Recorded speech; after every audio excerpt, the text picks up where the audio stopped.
We're heading out to a mountain airstrip right now that's about 2,000 feet long and about 6% slope. Welcome back to another Private Pilot Vlog, and today we have YouTube's fastest growing aviation channel, Ryan from the Missionary Bush Pilot. How you doing? Good evening. I'm doing great, thanks for having me. So I've been following you for the last 2 months, and I know you've gone from pretty much 0 to 25,000 subscribers, nearly 1 million views. Congratulations. Yeah, thanks. It's pretty crazy, huh? Yeah, absolutely. But I mean, the flying over there in Papua New Guinea is real flying. It's amazing, isn't it? It's always interesting every single day. I mean, you can fly from point A to point B and do the exact same flight the next day, and it's completely different. So yeah, I really enjoy it.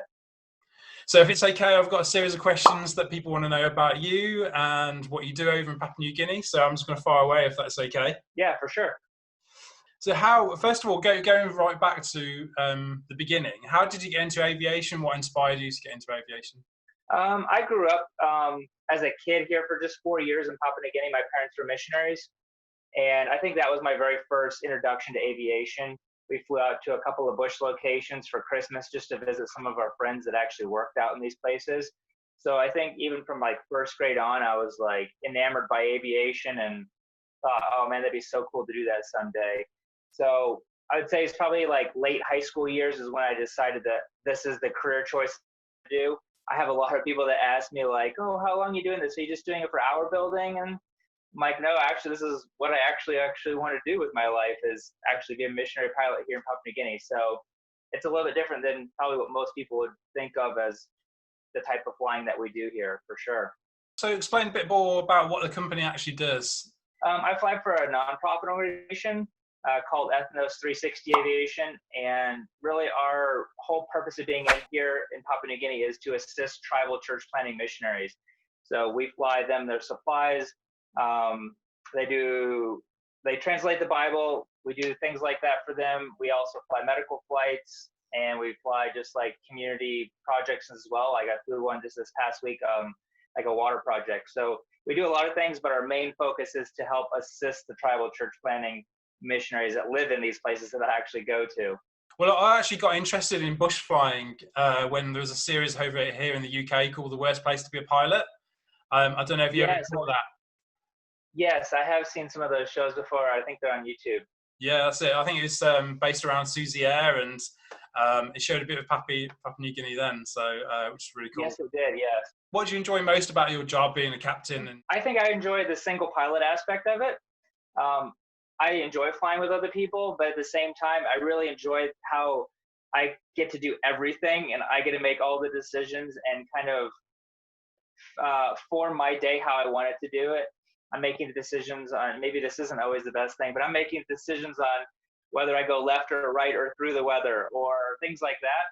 So I think that's probably what I enjoy the most about this job is it's like they've given me my schedule, and here it is. You go finish it, and you do everything that you need to do to accomplish what you need to accomplish, and we're not going to bother you with that. So I think that's probably what I enjoy the most. And what are the people like in the villages? Because I mean, it looks like a different world completely to what it is here in the UK. So like, what's it like to deal with these people and the tribes? It is a lot different just working with a different culture in general in the States. And so what I deem as valuable, or what I deem as, how would you put it? Maybe like what I think is important in life is so different than what they think is important. If we're coming from America, we really, really value time and hard work and getting things done punctually and things. Where here it's a lot more laid back, and it's kind of like, hey, if we get to town in the next 2 weeks, then we get to town. Like the plane's coming maybe tomorrow or maybe next week. So just dealing with a different culture, it's always a struggle, but going into it knowing that, hey, they're going to think different than you, and it's not wrong. It's just, man, their culture's so different than ours. So I guess just probably dealing with that. But yeah, I would say for the most part, they're super, super friendly. And yeah, they're all choosing to live in that type of environment, and they're choosing to live in grass huts. They would love a different lifestyle, but that's what they have. And PNG the culture just doesn't really allow them to get out of that as easily as it does, like say in the United States. And I know I watched one of your recent videos where it was a 34-minute flight, but it would have taken 4 days to actually get there if you were gonna like get a boat and a car, which is crazy. Yeah. But what is your most memorable flight? I actually don't know. Usually the memorable ones I try to wipe out of my mind because they're usually memorable for the wrong reasons. But yeah, usually it's bad weather is the most memorable ones, the ones that get your stress levels up the highest. So I saw one of your recent videos where I know you had to turn back because of the weather, and you know, I think my heart rate was going on. I'm sure yours was as well. What are the minimum requirements to be a captain over there? Because I know from watching the documentary about Suzy Air, a lot of people from the UK and Europe went to Suzy Air because it's you know, a minimum entry job in terms of hours. So does your company have anything similar like that? it does.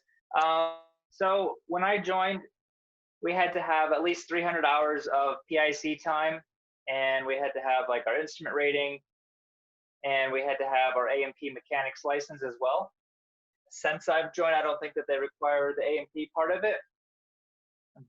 And then we had to go through a technical evaluation. So I had to fly out to their headquarters and fly with them. Basically, I think 2 or 3 days we went flying, and then 2 days we did mechanic things to check your aptitude in flying as well as mechanic skills. And then really, if they're seeing the character traits and abilities in flying and stuff and decision making, then they're like, okay, we'll accept you. And do a 9-month process where you actually go out there and live out there in Arizona where their headquarters is and go through the training. And more, it's not like they're retraining you to do stuff. It's more just training you specific like bush pilot operations and how to do them safely.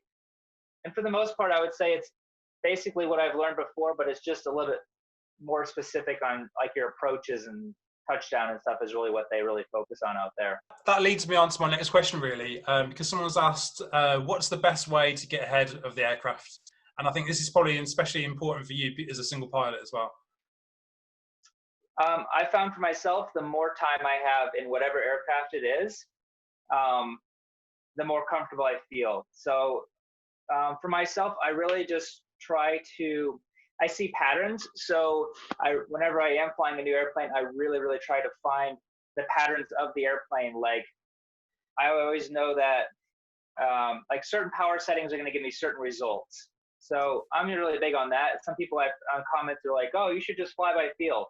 Well, you do, but I'm backing it up by, I know if I pull my hand back this much, it's going to give me this much torque. And I know if I'm going around, I'm not going to be like focusing on my torque to not over torque the engine. I just know I need to push it this far forward. So I think the more you fly something, it's going to come naturally to get ahead of it, and to always be continually practicing. I think that's for me, like continually practicing doing instrument flying and approaches, because we don't do a ton of that here.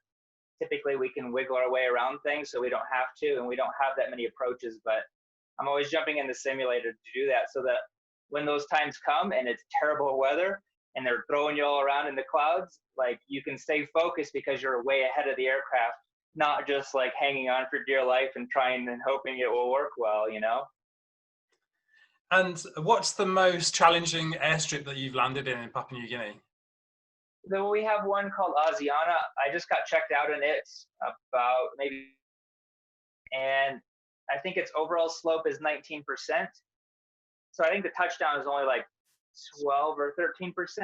And then it goes up onto like a full on hill. And I think it was like, I want to say it's 300 some meters. I think maybe 350 meters, I think. So just a little over 1,000 feet and maybe 1,100 feet at most.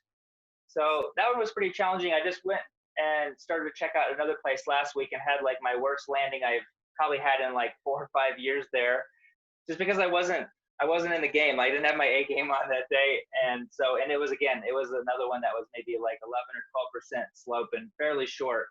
So, but really, honestly, it's not necessarily the shortness or the steepness of the runways that make them more difficult. It's all the extra added elements like the winds. That's usually the case that make it more difficult because they're not predictable. Like if it was just a hill and there was no wind, it's the exact same thing every time you're going in. But this one last week, that I had terrible landing on, was just the wind would come in. So now you're committed to land, and now you have downdrafts and updrafts, and you're jockeying the throttle back and forth, and it's just distracting your focus on what you're trying to do. And so I think that's really what makes more of a difficult landing, is just, winds to deal with.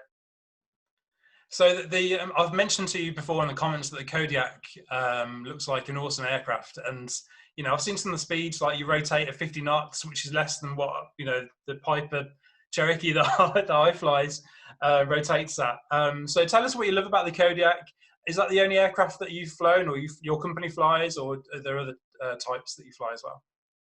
Yeah, no, that's the only type that we have here with this company. So they used to fly Cessna 206s years ago, and about 4 years ago, 2016 is when we transitioned all to the Kodiaks.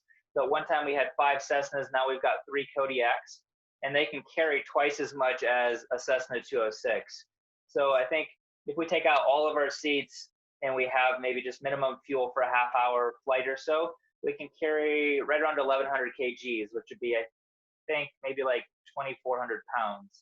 So it's a workhorse, and it's super easy to fly. It's just as easy to fly as a 152, and yeah, it's just a fun, easy plane.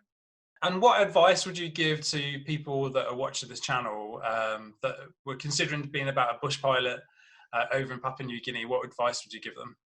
I'd probably say it takes longer than you think it might. Like, it took me like 12 years to get from like when I first started to the time I actually arrived on the field. And that's, I would say, like 10 to 12 years is pretty average, but I'm glad that I stuck with it.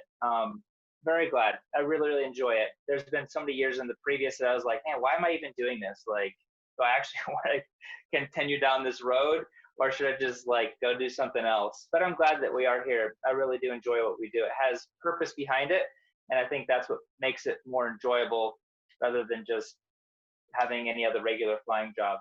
And where do you see yourself in 5 years? Will you still be flying? Will you go back to the States? Is your life, at the moment, your family are in Papua New Guinea. So, what do you have any ambitions for the future where you want to go? Or? Yeah. We would like to be here. We stay here for 4-year terms, anywhere from 2 to 4 year terms. And my kids got about 9 more years, I think, before all my kids are graduated and out of high school. So like what we're thinking is we would like to stay here over the next 9 years until they're graduated. And then after that, man, I don't even exactly know where I'll be or what exactly I'll be doing. But I am going to be helicopter training in about 1.5 years from now. So we're doing that back in the States, and I'm going to be coming back, and probably for the first year, I'll just be flying helicopters strictly before I start bouncing back and forth between the Kodiak and the R66. That sounds pretty cool. Yeah, I'm excited about it. So lastly, really, what do you think people love about your channel? How has it grown so quickly in the last 2 months? I don't know. Maybe it's just different than, I think it's a different type of aviation that I don't think most people have seen, like commercially, I guess. That you do see like people flying like the Super Cubs and Carbon Cubs and Kit Foxes and like Trent Palmer's channel, like flying out and just having fun with their planes, but nobody's doing like a commercialized type of bush flying.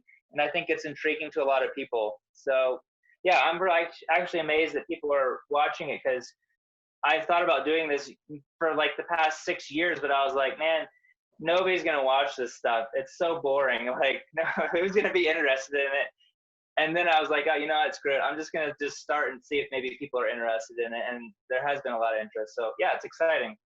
And I guess people are proud of you in Papua New Guinea, because you're getting them worldwide, coverage really. And, I hear a lot of people on the radio talk to you, who know you and watch the channel. So that must be pretty cool for you, I guess. Yeah, I actually am. I'm very amazed that people are excited about this stuff, and I'm excited about making this stuff. I enjoy making videos, regardless if it's a motorcycle related video or flying or just a fun family vacation vlog. I love making videos. Yeah, so you're into motocross as well, right? Yeah, I do more like enduro stuff is what I enjoy, which there's a plethora of mountain trails around me. So I think I probably put on maybe 8,000 miles on my bike here over the past few years. So That's crazy. Well, thank you so much for joining us today. I really appreciate all your time. I love watching your channel. I'm going to include all the links in this video and the description below. And I urge, if anyone hasn't checked you out already, please go and check out Ryan's channel. It's fantastic. And awesome. Thank you so much. I appreciate you having me on. And yeah, it was a pleasure talking.